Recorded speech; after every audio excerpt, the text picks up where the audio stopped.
কলম্বিয়ার সাথে 1-1 গোলে ড্র করে কোপা আমেরিকার কোয়ার্টার ফাইনাল নিশ্চিত করে ব্রাজিল। গ্রুপ রানার আপ হওয়ায় তাদের সামনে এখন শক্তিশালী উরুগুয়ে। শেষ 16-র লড়াইয়ের আগে বিতর্ক উঠেছে কলম্বিয়া ম্যাচে ভিনিসিয়াস জুনিয়রকে করা একটি ফাউল নিয়ে, যার জন্য ব্রাজিলকে পেনাল্টি দেওয়া হয়নি বলে নাকি ভুলও স্বীকার করেছে কনমেবল।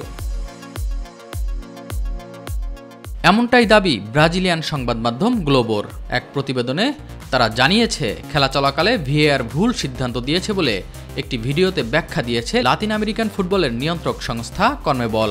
যদিও ম্যাচে ভিনিসিয়াস জুনিয়রকে করা সেই ফাউল নিয়ে 2 মিনিট সময় নিয়েছিলেন ভিডিও রেফারি। কনমেবলের বরাত দিয়ে গ্লোবো বলেছে, 42তম মিনিটে কলম্বিয়ার ডি বক্সে ডিফেন্ডার বল ছুঁতে পারেননি, তবে তার আগেই ফাউলের শিকার হয়েছেন ভিনিসিয়াস। কিন্তু সেখানে অবিবেচক সিদ্ধান্ত নেওয়া হয়েছিল। রেফারি সেই পরিস্থিতি ভালোভাবে পর্যবেক্ষণে ব্যর্থ হয়েছেন এবং অল্প সময় পরেই ফের ম্যাচ চালিয়ে নিয়েছেন। মাঠে ভিএআর ত্রুটিপূর্ণ সিদ্ধান্ত নিয়েছে বলেও জানিয়েছে গণমাধ্যমটি।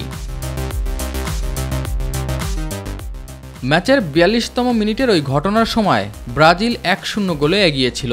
ফলে পেনাল্টি পেলে দ্বিগুণ লিড নেয়ার সুযোগ আসত সিলেসাওদের সামনে। পরবর্তীতে প্রথমার্ধের যোগ করার সময়ে মুনোজের গোলে সমতায় ফেরে কলম্বিয়া।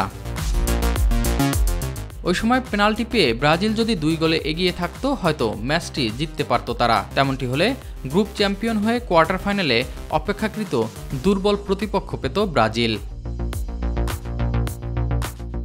এস এম আরিফ, মাই টিভি।